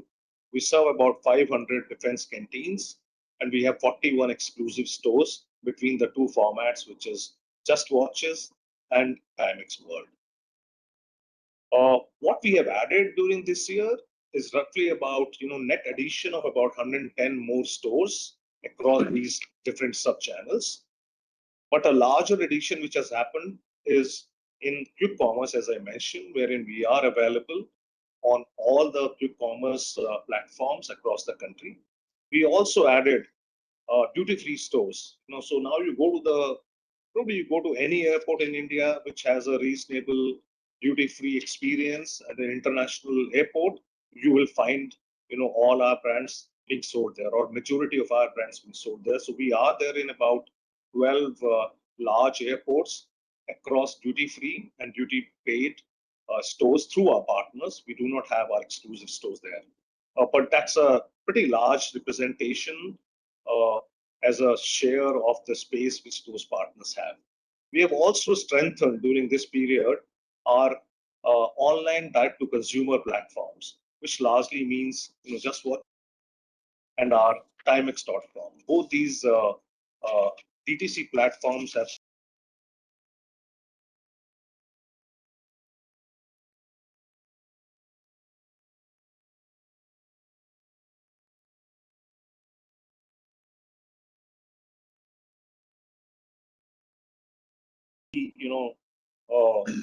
how we are going to play in those category shifts. So there are 3-4 larger things which are changing for the watches category. Is one of the biggest thing which is changing is no more a functional device to check time. It has become actually an identity or a fashion accessory or a fashion statement, which largely means that now people need more than one watch, because if it has become accessory or a fashion statement, you are not wearing it to check time. It's not no more functional. So you have to have a watch to pair with your attire. So we are saying from single ownership to multiple ownership of watches. So in metros in the country, in fact, there was a research done by our global colleagues across the world, and the outcome of that was the select top metros of India per capita watch ownership is highest in the world. But it is only for the people who own a watch, and it is only for the metros. Yeah, so that's very encouraging. Yeah, to be precise, it was 4.3 watches per person, only for the people who own the watch. Yeah. So that's one, which is, it is becoming a fashion accessory and multiple ownership. Second is, it is moving from price-led, value-led. So it's no more like, somebody wants a watch at a particular price point, but still they want a value for the price which they are paying. So, which is, in another way, we can say it's premiumization, but premiumization not just by price increases, but by giving product which is more value enriched. And then India also has very low watch penetration. It's only about 16% of Indians who have a watch. And with the growth India is experiencing, there's about 40 million people every year getting added who potentially will be buying their first watch. And that is leading to huge growth in watch category at the entry price point. So these are roughly about 4 triggers why the industry is growing faster and why it will continue growing faster in the future as well. Dheeraj, if I have not covered something, if you can let me know, please. Yeah, so there was a question on our pursuit to go for the entry level market, low price segment, and why we want to go for that while the competition is vacating that, and there are thin margins, and why do we want to go for that segment? So entry price point, in fact, I just covered, it's about 40 million people who are getting out of the poverty line and probably buying their first watch. And when they buy a first watch, of course, they need the price point, which is entry price point. In Indian context, it is means actually about 1,000 rupees for a watch. And 40 million every year addition means over the next 5 years, you have about 200 million potential consumers who can buy. And even if you get 2% share of it, it's one of the biggest market. We have a clear strategy to capture this. But we are also cognizant of the fact that if your mother brand is not so strong, your child brand will struggle. So we have a brand called TMX, which is a sizable brand already, which caters exactly to the consumer which we are talking about. It plays between 700 rupees to about 1500 rupees. And that's the brand which will cater to this market. And in our long-term strategic plan, and when I say long-term, I don't mean 10 years, I mean 3 to 5 years, TMX is the growth driver. But for the next 2-3 years, we are going to focus on Timex. Largely for two reasons, because we haven't reached anywhere close to our rightful share. In that price segment where Timex plays, there are only two players, Timex and the market leader, and we are still 1/4 of the market leader. And the industry is growing faster. This segment is growing even faster. So there is a huge opportunity to take higher market share with Timex itself. So that's one reason. We don't want to really defocus ourselves and try to do everything. We feel the kind of growth we have seen, which is tripling the revenue in the last 5 years, actually that can be still done in the next probably not even 5 years, even sooner, with the same set of brands and the focus on those brands, because still there is a lot of headroom left for us, and we still are a smaller player in comparison to the competition. So in the next 2-3 years, we are going to really make more inroad in the industry through Timex and our fashion portfolio, while we continue growing TMX. And about 3 years from now, TMX will become the major growth driver. So that's our strategy, and we very strongly believe, keeping in mind the Indian demographic, in totality, there will be about 400 million in all put together who can buy potentially a watch, but they would need an entry price point. And even a small share of it can mean, huge revenue for us. Of course, it comes at a lower margin because your price point has to be very aggressive. But the sheer scale is big. So if you don't see a percentage margin, but if you see the rupee gross margin, it can be humongous. So absolutely, that's in our strategy. But we don't want to do everything together. We know we have to build Timex first, because TMX still is a sub brand of Timex. We want to make Timex very, very strong, and it would be easier to really, make TMX bigger. So that's the largest strategy on our entry price. Although the competition has vacated, but they haven't vacated per se, they have brought other sub brands into those price points. So I think it's an important price segment which nobody wants to vacate, but they have moved up in their core brand, but they have added sub brands. Yeah, so another question was on the way forward. So on the scale of 1 to 10, what do you think where Timex currently is? We have just started. The next 5 As I years. said, we have just started. There is a huge opportunity. Marketing is growing, category is growing faster than ever before. India has a huge population of 1.4 million, not even 300 million wear watches currently. We have a very strong portfolio of brands covering all sort of consumers, from somebody who will be buying the first watch to somebody who has arrived in their life. Uh, Great thing is, when we compare with the competition, our licensed portfolio is the strongest. Nobody has the kind of portfolio we have. We at the bottom of the pyramid we have TMX and Helix. Helix is for the youth. TMX is for the first time. Then you have Timex, which is the biggest market in the country. And then your fashion portfolio, where we have about 4 or 5 brands. And then you have Bridge to Luxury, where we added Aston Martin last year, and we have Guest Collection, and we have Philip line. And then at the top of the pyramid, we have Versace and Salvatore Ferragamo. So nobody else has that kind of. So I still feel, we have just started. So there have been questions on, can this be replicated in the next 2-3 years? I think we can continue doing this for the next 10 years. If we are not able to do it, it will be more because of our reasons.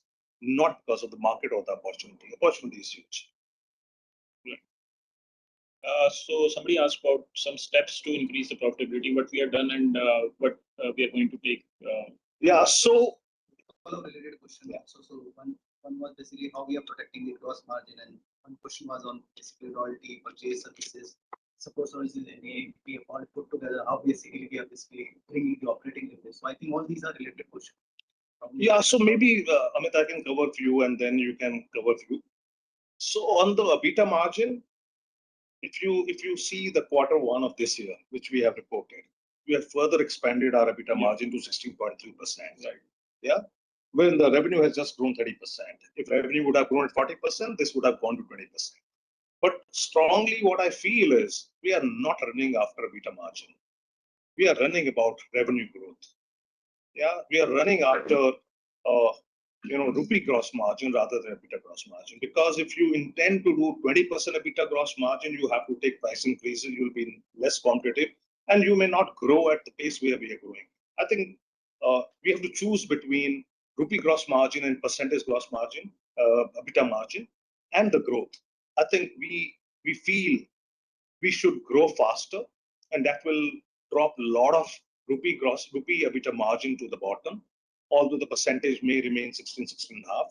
Can it go higher? Absolutely. I think we can go to about 17.5, 18, but we will stop there. We want to be competitive. We want to grow business faster and make a lot of money rather than just percentage of it. Yeah? A higher percentage of a smaller turnover. That's our largest strategy on EBITDA. But if you see, the industry operates about 13%. The leader works on 30% EBITDA margin. We are already at 16.3. And I don't see any risk of it going down, but we intentionally don't want to take it hugely up at the cost of lower growth. Growth is paramount, and 17.5% is a good EBITDA margins to operate in.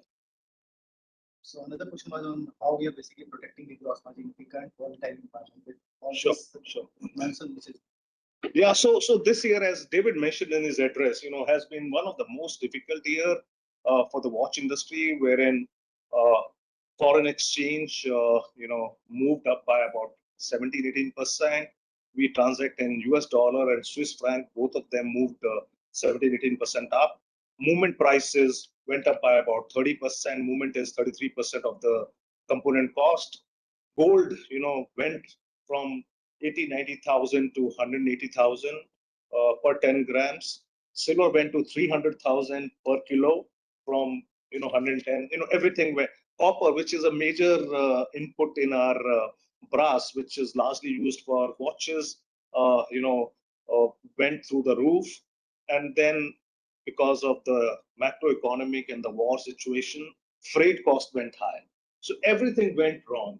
But if you see, our margin has actually increased by 1 percentage point. And that was largely achieved by a slew of measures. One, of course, we worked on higher gross margins by selective price increase in our brands. Secondly, cost discipline, which we had. Thirdly, we optimum utilize our factory. So a lot of absorption came positive, overhead absorption came from there. And then we had worked over the last 3-4 years on the value chain. Lower markdowns, lesser margin for the conduit, more value for the consumer, and more value for ourselves. So, our margins have actually moved up year on year. And last year, despite these pressures, margin went up. So combination of price increases, value chain improvements has led to higher margin rather than, shaving off our margin because of commodity price increases. The next, so there are many questions around the retail strategy, just watches, FOFO versus FOFO model, economics of store. Sure. Yeah, this is interesting. We have 41 stores at this point in time. We historically have been a business to business organization, and very candidly talking about it. But for the category which we are operating in, we need to have our own stores to lower dependency on third-party retailers. And that we realized pretty soon. But for the last 2-3 years, we have been building efficiency. We are building talent pool. We are changing processes. We are working on product assortment, brand mix, layouts, format, commercial model, franchisee model. So a lot of work has happened, but effectively we did not increase our store beyond what we had. But what we did during this period is we are operationally absolutely ready now. And what has happened is we have closed about 6 stores, but we have opened about 7 stores. So effectively, we have not added more stores last year. We still remain about 41. But all these stores are growing at a like-to-like growth of about 30-35%. So we are bringing more efficiency. And now we are very confident that we have the model. We know the size, format, brand mix, consumer cohorts, the right training tools, the right manning of the stores, and the commercial model. So coming Jan 2027, we are going to press the pedal on expansion. We have plans to add another about 200, 250 stores in the next 3 years, taking the exclusive retail footprint to about 250, 300 stores by 2030 across both the formats, which is Timex World and Just Watches. Currently and also in the future, the model will remain FOFO, which is franchisee owned, franchisee operated. We very strongly believe we are a brand and we should focus where which gives us the best results. We are not a retail operator, and we will leave that job to our franchisee partner. We have the best of the franchisee partner with us already. We will keep on building stronger brands through right marketing investment, offering amazing products at the most competitive pricing. We'll focus there. And operationally, this is today and will always remain franchisee owned and franchisee operated, but very, very strong plans for expansion. Giving a context, the leader does about 40%, 42% business from exclusive stores with about 1,300 stores, and we understand the importance of it, and we have a very, very strong plan to expand. Another question was on the young people and basically apprehension about young people not wearing watches and how we are attracting Gen Z to our consumer cohort and what is our strategy? Sure. So, sometimes it becomes difficult for a legacy brand to remain contemporary. Yeah, there's no doubt about this. But for the last 3-4 years, the kind of activation we have done, we have added a very large quantum of youth and Gen Z into our consumer set. We participated with IPL, which is youth centric, for 3 years continuously. We participate in all the fashion events across the country. David mentioned 3 of them. We have also this year, signed up with 3 celebrity endorsements, one each for Timex, Guess, and Versace. We'll be announcing that probably in the next 3 to 4 weeks. But those are big Bollywood names, and that will further, bring the youth in our fold. But more important than talking about ourselves and trying to establish ourselves amongst Gen Z and youth, we are ensuring that our products speak louder than that. So if you see our products which are available in the market at the point of sale, they are much more evolved and much more conducive to the youth. And what we do today is, anything which is launched anywhere in the world, the same day it is launched in our country, and everything is launched here.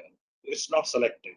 And then the collabs which we have done, we collaborated with Superman, Supergirl, we collaborated with Wednesday, we collaborated with Harry Potter, so that all is adding Fortnite, which is so popular amongst the youth. So we are doing all the right things to bring the youth in our fold, and we are seeing a lot of business coming from age group of 18 to 25. Another question was on the smartwatch category, that by time is not playing aggressively, which is where major players are losing money. Yeah, so smartwatches is pretty big, but that's not our strength. Yeah, we do not understand the supply chain. Market is not still right for it. It was never right in the past. It is getting corrected at this point in time. So smartwatches essentially started selling in 2020 and became huge. India consumed 40 million smartwatches in 2023. And in the next 2 years, that became half, from 40 million to about 22 million. But none of the players made money. It became a commodity. There were three large players. One of the speaker shareholder mentioned the name. If I can repeat, Noise, Firebolt, and Boat decided to scale down their smartwatch business because it has become a commodity, very low price point, cost of sale because it sells largely through online is very high. You need a celebrity endorsement for this. None of them made money. Your company is committed to only do businesses which has a sanity rather than just a top line. And we knew in the environment which was there in the last 3-4 years, it does not make sense to pump up the smartwatch business and lose money. Having said that, we currently also sell about 100,000 plus smartwatches, but we sell it profitably. Now the market is settling down. The consumer has evolved. Now the price points have gone up. It is being sold in offline also, where the cost of sales is less. We'll be ramping it up in the months to come. But at this point in time, smartwatch business just contribute about 2% of our business. We do not have any intention to make it very large, but of course we'll ramp it up since the market is getting corrected now. So we expect it to start growing aggressively and probably become 6-7% of our business in the next 3-4 years. Having said that, our focus remains analog, and that is what we believe has the most potential, and it's a business which is profitable, sustainable, and we understand better than anybody else. So next question was on basically about brand portfolio. So we already have Timex India, which is crossed 100 crores. So, and probably Versace reaching there, and Aston Martin is the promising brand. So question was that what are the new brands which we are targeting in that segment and which have a potential to basically reach to that? Yeah, so our current run rate, if I see, Timex is at about 500 crores. Guess is at about not 100 crores. Guess is at about 210 crores. Versace is not at 50-60 crores. Versace is at about 100 crores. Yeah, so these top three brands put together, our run rate is about 800 crores. Yeah. So these are the big brands. These are the brands which we are investing heavily and will continue investing. Now, which are the growth brands? Of course, there are many of them. TMX is one of the biggest one, as you mentioned, because once the kind of watches or the quantum you can sell in TMX, it's unimaginable. You can actually sell, probably about 10 million watches in TMX in a year if you do a good job. So TMX can potentially become not 100 crores, it can potentially become about 250, 300 crore brand. In our premium portfolio, Aston Martin is the one. We launched it last year, October, with a buy which was meant for 6 months. We sold everything in 2.5 months. Yeah, so amazing, acceptance to the brand. And that's the brand which can probably become 100 crores very soon, because we see there is a lot of acceptability for the brand. Aston Martin or a motorsports is getting very popular in the country with about 60 million Formula One followers. So that could be another one. Then of course, we still, Helix is our youth brand, which was impacted largely because of the growth in smartwatches, because adoption of smartwatches was more in the youth, and we and the competition also struggled in our youth brands. With smartwatches settling down and market opening up, I think Helix would be another brand which can reach about 100 crores. But larger focus at this point in time remains, how do we make Timex from 500 to 1,000? How to make, a guess from 210 to 400, and how to double Versace from 100 to 250, and then how do we grow, TMX to about 150 to 200 crore brands. That's what I feel would be sequentially will be.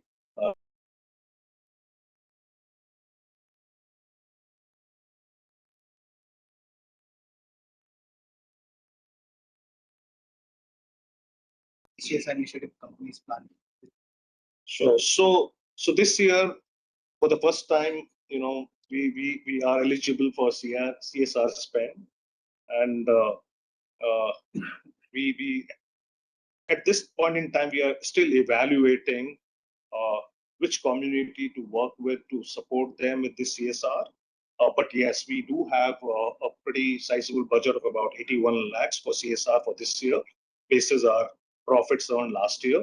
But we are just still contemplating on various proposals we have received on working with which partners and which NGOs to make an impact with the community. Yeah. One of the interesting question was on the brand licensing and how we are protecting. So I think Speaker Shoulder wanted to understand that suppose we build a business and tomorrow they basically give license to somebody else, then how we are going to protect this? Yeah, so I don't know if David want to take it, but if not, I'll answer. So yeah, it's absolutely possible to lose a license, but a licensor also need a licensee, a good licensee. If you do a good job, why would they let you go? It's just like an employee. Employee needs an employee. There's no guarantee of, I'll not be fired. But if I do a good job, I should not be worried. Yeah. So exactly the same thing happened in our license portfolio. Guess has been with us for 40 years. We just celebrated 40 years of Guess watches. Versace has been with us for 25 years. Last year we celebrated 25th year of Versace. Rest all licenses have been very long term. Until unless we see the value eroding and we decide not to participate, we have not lost any license. So that's what the background is. But I still feel there are not many choices globally because these licenses are global licenses and we get rights from a parent company to sell. I think we are very strong as a global company, and these licensors, we are a great option, and we have proven to do a good business for them while protecting the brand and enhancing the brand. Risk is always there, but we have never experienced till now because relationship has been strong, our commitments have been met, we have outdone our minimum guarantees, and we haven't lost any license. Even in India, we have one license, which is Benetton. We just renewed it this year after 5 years of successful partnership. So it's always a risk, but if you do a good job, you don't lose job.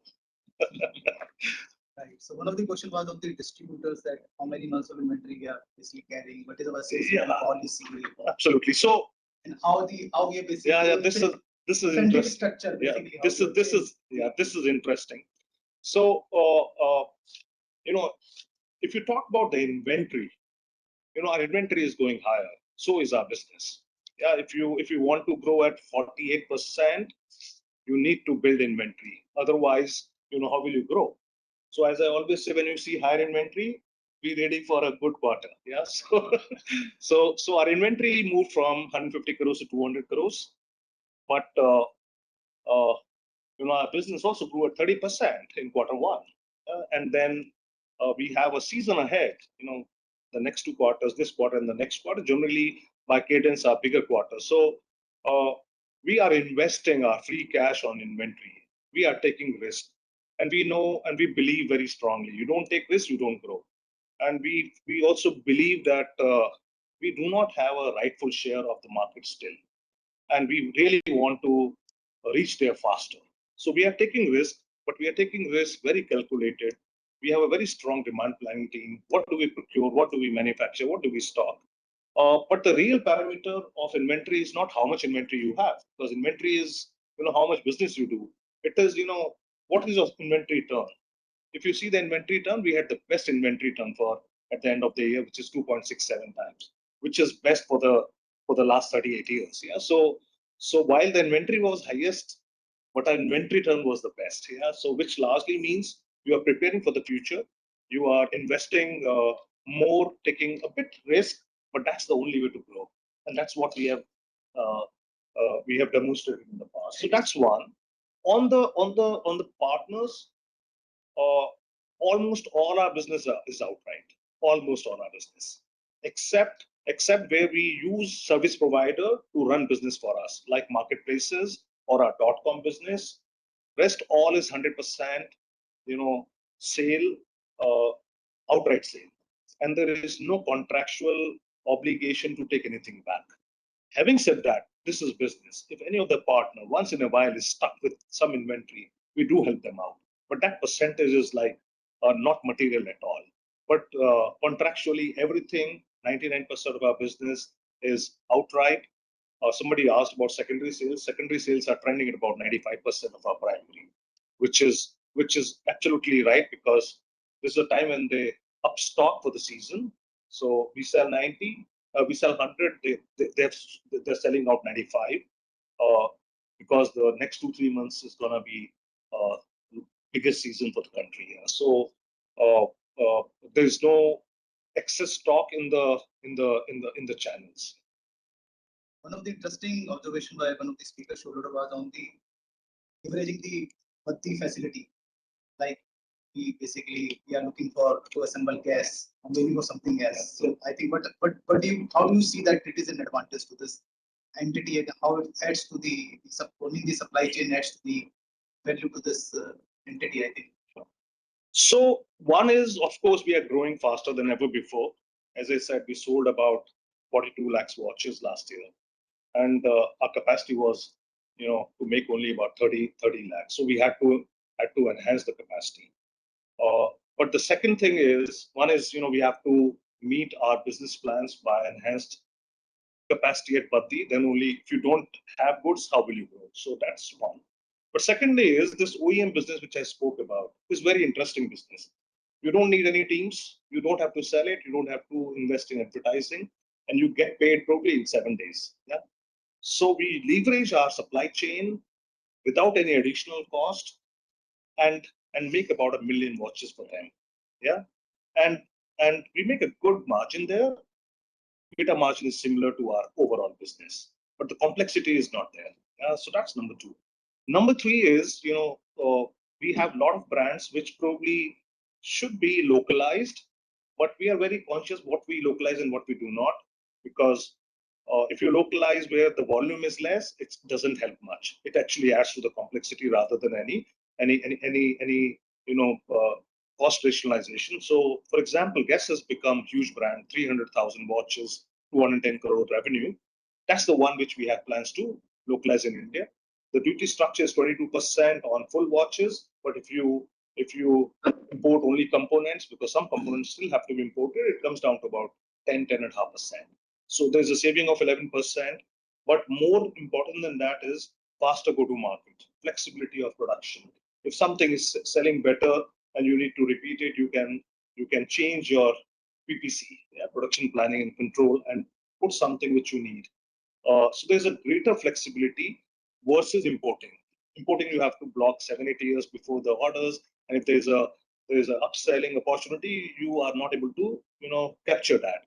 But if you have a manufacturing, you can actually do it, because the lead time is not 8 months. The lead time can be as small as 45 days. Yeah. So these are larger facilities. These are larger benefits. But what we are also keeping in mind, somebody asked also, one of the biggest factory which we have is in Philippines, Cebu. Yeah, and India is another big opportunity. Once the tariff scenario settles, India gets probably preferential tariff rates from US. Probably India may become China +1 or Cebu +1. So we have that in mind also, and that could be a huge opportunity. Having said that, we still already do about 150,000 exports from India to our inter-affiliates, but this 150,000 can easily become 1.5 million, provided we have a favorable tariff structure from US. So that's how the supply chain may look like, and probably add a lot of value to our. I think it all makes sense, because made in India is going big, and consumer are appreciating this. Sure.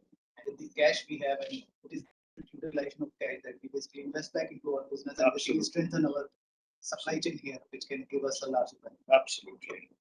A couple of clarifications. I think one of the speakers should ask for, do we have any plan for rights or preferential shares issuance? No, nothing at this time. Another shareholder asked, any subsidiary giving dividend? I think we don't have any subsidiary. So last question was to David Wherein. Yeah, so before that, if I can take, there were 2 other questions from Tushar actually.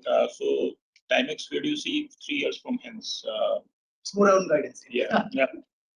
So as I said, I think this is interesting.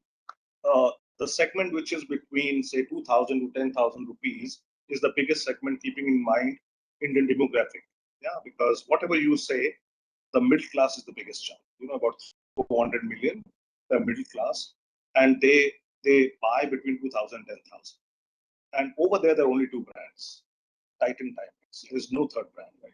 We have a smaller share.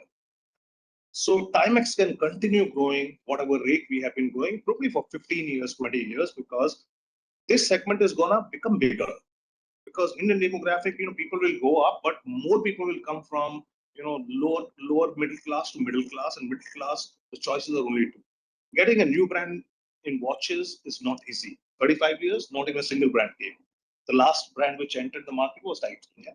So it's not very easy to to establish a watch brand in the country. And this price segment, we feel we are very, very strong. We are very competitive. We are an international brand versus the competition. We have design prowess of global and know-how and technical know-how. I think we are, as I said, we've just started. So there's a huge opportunity. I would say, why not what we did in last 3 years, we can do in the next 3 years, and then next 3 years, and the next 3 years. That's how it is. The other question was on the demand pattern amid this global pressures and uncertainty. Yeah, this is actually amazing to see. India consumption hasn't gone down. Our fuel prices have gone through the roof. LPG, is not coming in hand. Gold is, but consumption hasn't gone down. As I was mentioning, 8-9% has been the historical growth, which has escalated to 12-13%. So consumption has not been impacted at all for watches, for our segment. Each and every partner of ours who's a retail partner is growing with us and with others. He's growing a bit more with us, a bit less with others, but he's growing. So there is no impact at this point in time. Future, I don't know, but at this point in time, rather it has escalated because lower penetration of watches, and now smart watches going down is also creating big opportunity for analog watches. So a lot of things. Women folk, women watches segment is growing faster than the overall watch segment. So that's also adding a lot of new consumers. Yeah. So it's like, it's on a fire. Our category is on fire. Yeah. So, and it's not only about us. Of course, we are growing faster than others, but everybody is growing.